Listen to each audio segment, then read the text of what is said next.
नमस्कार, मैं हूं विवेका। आप देख रहे हैं खबर बिहार 24। हमारे बिहार में 24 घंटा बिजली रहती है शहरी क्षेत्र में, और ग्रामीण इलाके में 18 घंटा बिजली की गारंटी है। हर घर में नल और जल की व्यवस्था है, हर घर में शौचालय बन चुका है, हर घर में पीएम मोदी ने सिलेंडर पहुंचा दिया है। अपराध नाम का कोई चीज़ बिहार में अब रहा नहीं। सड़कों पर रात के 2 बजे बेखौफ लोग घूम सकते हैं, लेकिन ध्यान यह रखना होगा कि पुलिस के पकड़े जाने पर पुलिस अब क्या सलूक करती है, कितना लेती है, यह तो पुलिस ही बता पाए। सरकार का कहना है कि हर घर में जल नल पहुंचाया गया। प्रदूषण को रोकने के लिए जल जीवन हरियाली की योजना बनाई गई, लेकिन सड़क किनारे लगे वृक्ष पे पानी नहीं पड़ने के कारण वृक्ष सूखते नजर आ रहे हैं। तालाब खोदने की बात थी, तालाब नहीं दिखती, लेकिन सरकार का दावा है कि ग्रामीण क्षेत्रों में तालाब खोदे जा चुके हैं, वृक्ष लगाए गए हैं। नल जल योजना सफल योजना है। जल जीवन हरियाली प्रकृति को संतुलन में रखने के लिए अति आवश्यक है। महिलाओं को साइकिल दी गई, स्कूलों में भोजन दी जाती है, पोशाक दी गई है, बच्चियों को हर तरह के सुविधा, और नवंबर तक गरीबों को हर व्यक्ति को 5 किलो अनाज भी दी जा रही है खाने के लिए।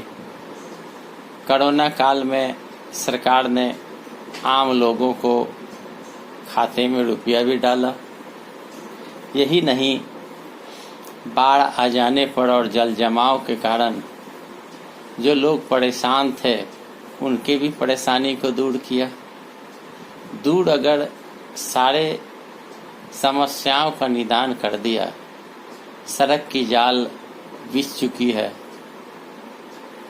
दुर्घटना तो होती रहती है, लेकिन सड़कों का जाल बिछा हुआ है। पूरे बिहार में कहीं से कहीं आप चले जाएं, सड़क ही सड़क नजर आवेगी। अब टोलों को मुख्य सड़कों से जोड़ने की बात कही जा रही है, लेकिन बेरोजगारों को रोजगार नहीं देने की बात कही जा रही है। सारी बातों पर अमल लोग कर रहे हैं, लेकिन जो बेरोजगार हैं, जो युवा वर्ग हैं, उनके लिए सरकार ने क्या सोचा? उन्हें कब और कैसे और क्या देंगे? नौकरियां नहीं मिल रही, रोजगार नहीं मिल रहा, बिहार में कल कारखाने नहीं लग रहे हैं, पूंजी निवेश करने बड़े बड़े व्यापारी बिहार नहीं आ रहे। युवा वर्ग डिप्रेशन के शिकार होकर पलायन के लिए मजबूर हो रहे हैं। पढ़े लिखे युवा वर्ग के लोग टेम्पू और ऑटो चला रहे हैं। पढ़े लिखे युवा खेती कर रहे हैं। पढ़े लिखे युवा घर बैठकर ताश खेल रहे हैं। पढ़े लिखे युवा नहीं कुछ कर पाते तो शराबबंदी में शराब के खेप दूसरे राज्यों से लाकर ऊंचे दाम में बेचकर कमा रहे हैं। लेकिन सरकार ने युवा वर्ग के लिए क्या सोचा?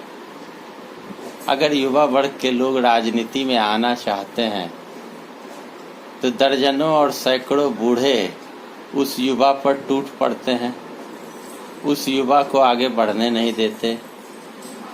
तो सवाल ये उठता है कि युवा को नौकरी भी नहीं दी जाएगी, युवा को रोजगार भी नहीं दिया जाएगा, युवा के लिए सरकार सोचेंगे नहीं, युवा को राजनीति में आने नहीं देंगे।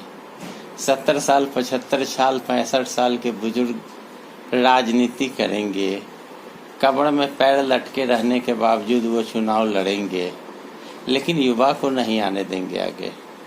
एक युवा अगर राजनीति में आगे बढ़ने लगे तो उस युवा वर्ग पर कई लांछना लगाकर, झूठे मुकदमे लगाकर तरह तरह के षड्यंत्र रचकर स्थानीय नेतागण सहित बूढ़े उसे राजनीति से दूर करने का प्रयास करते हैं।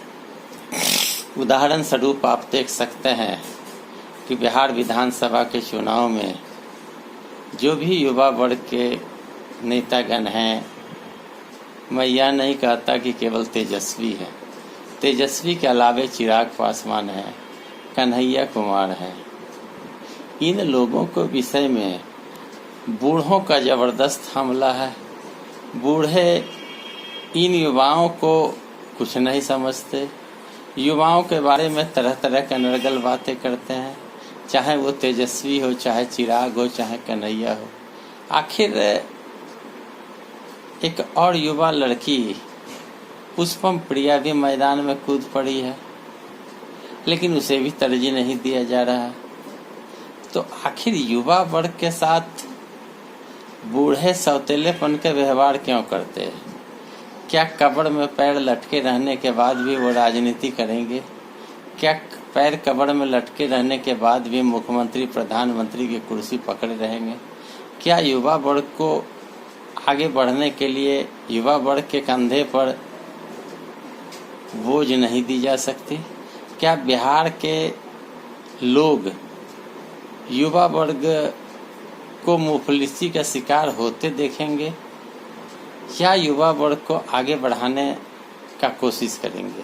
क्या बिहार के मतदाता युवा के साथ हैं या नहीं है? यह तय करना होगा मतदाता को। युवा वर्ग के उत्थान के लिए हम सबों को एक होकर लगना होगा, भिड़ना होगा। इन बूढ़ों की रिटायरमेंट की वक्त आ गई है। बूढ़ों को अब रिटायरमेंट लेकर एकांतवास करना चाहिए। युवा वर्ग से ही हमारा देश आगे बढ़ेगा। युवा वर्ग ने ही आज़ादी की लड़ाई में भाग लिया था।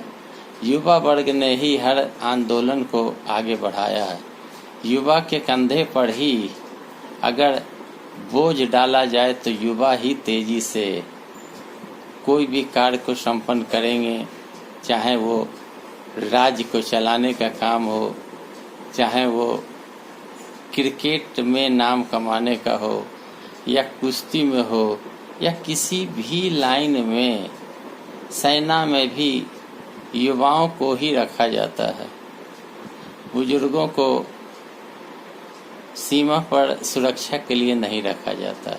तो युवा वर्ग जब सीमा की रक्षा कर सकते तो युवा वर्ग क्या ईमानदारी से देश की और राज्य की रक्षा नहीं कर सकते?